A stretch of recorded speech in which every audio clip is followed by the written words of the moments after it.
बुद्धि को प्राप्त करने के लिए भक्ति सर्वश्रेष्ठ मार्ग हो सकता। हमारे यहां दार्शनिक जितने चिंतन दिए गए हैं, मैं उनका किसी का निषेध नहीं करता हूं, क्योंकि उन सब चिंतन के अलग अलग आचार्य और अलग अलग आचार्यों की अपनी अपनी साधना, अलग अलग साधना की अपनी अलग अलग अनुभूति। इसलिए प्रत्येक महापुरुष की साधना और अनुभूति के द्वारा प्रदत्त चिंतन, उसका खंडन और उसकी समीक्षा और आलोचना करने का मेरे मत से किसी को कोई अधिकार नहीं। जहां शास्त्रार्थ होते हैं वहां एक अलग बात है, लेकिन जहां मानव के मन को ऋजुता प्रदान करनी है, वहां किसी भी आचार्य की अनुभूति और उसकी साधना के संबंध में आलोचनात्मक चिंतन के द्वारा व्यक्ति को बहुत कुछ मिल नहीं पाता है।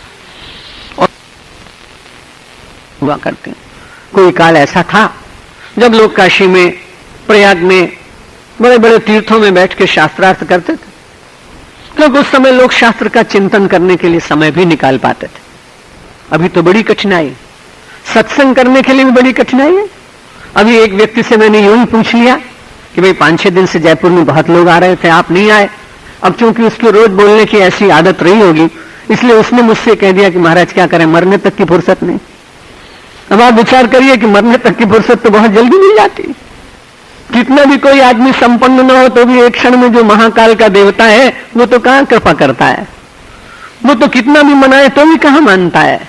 लेकिन लोक व्यवहार की बात है कि लोग ऐसा कह देते हैं। भक्ति मानव की मति को शुद्ध करती है, और मति मानव के जीवन में न हो तो वो एक क्षण भी कार्य कर नहीं सकता है। गति के साथ में मति न हो तो आदमी एक जगह ठिठक कर खड़ा हो जाएगा। यदि ड्राइवर की बुद्धि काम न करती हो तो उसके बाद उसे कौन बताएगा कि तुझे कौन से एले में से, कौन से रोड में से, कौन सी वीथी में से घूमना है। हाथ काम कर रहे हैं, बुद्धि बता रही है।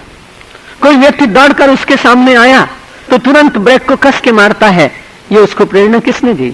इसलिए चाहे एक श्रमिक हो और चाहे एक विश्वविद्यालय का प्राचार्य, चाहे एक सामान्य साधक हो और चाहे प्रवचन करने वाला सन्यासी, चाहे एक विद्यार्थी हो और चाहे एक बहुत बड़े गुरुकुल का अधिष्ठाता, इन सब के भीतर मति आवश्यक। किसको कितनी मति की आवश्यकता है ये परमात्मा विधान करता है, और व्यक्ति अपने अभ्यास से भी उसमें थोड़ी बहुत वृद्धि कर सकता है। एक सामान्य व्यक्ति को, कृषक को बहुत बुद्धि की आवश्यकता नहीं, क्योंकि उसके अपने खेत हैं, हल है, खलिहान है, बीज है, खाद है, फर्टिलाइजर। उसकी बहुत थोड़े से जीवन के क्षेत्र हैं, और अपनी उस थोड़ी सी विकसित बुद्धि के द्वारा ही उसके जीवन का व्यवहार चल जाता है। लेकिन नक्षत्र विज्ञान में, स्पेस में अपनी शटल या अपना कोई वैज्ञानिक यंत्र ले जाने वाले व्यक्ति को तो कंप्यूटर के कितने यंत्रों पर ध्यान रखना पड़ता है। उसको कितनी बुद्धि की विभिन्न शाखाओं में सजग होकर उन सबके साथ व्यवहार करना पड़ता है। तो भक्ति मानव को जीवन में रति प्रदान करती है, जगत के प्रति रति तोड़ती है, परमात्मा के चरणों में रति बढ़ाती है। परमात्मा के चरणों में रति और प्रेम बढ़ने से जगत का कार्य नहीं होगा, ऐसा होता नहीं है। यदि आप विचार करें तो हनुमान जी से ज्यादा कौन भक्त होगा, लेकिन हनुमान जी से ज्यादा सेवा किसने की होगी?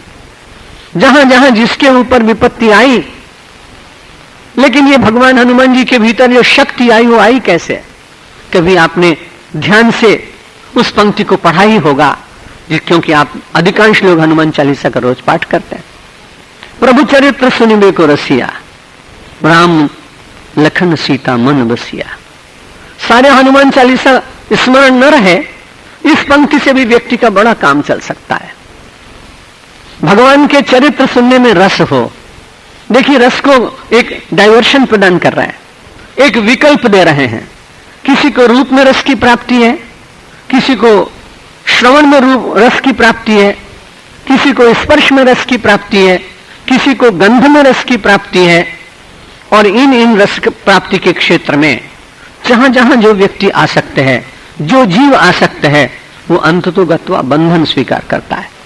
इन सब के संबंध में पूर्व प्रवचनों में चर्चा हो चुकी है, इसलिए उनका विशद वर्णन नहीं करेंगे। श्रवण रूप रस गंध के द्वारा बंधे हुए अलग अलग जीवों की बड़ी दुर्दशा होती है, जिसका चित्रण अनेक प्रवक्ताओं के द्वारा और संभवतः मेरे भी प्रवचनों में आपने उसे सुन ही लिया हो। तो सारे रस को एक नया रस प्रदान करती है भक्ति।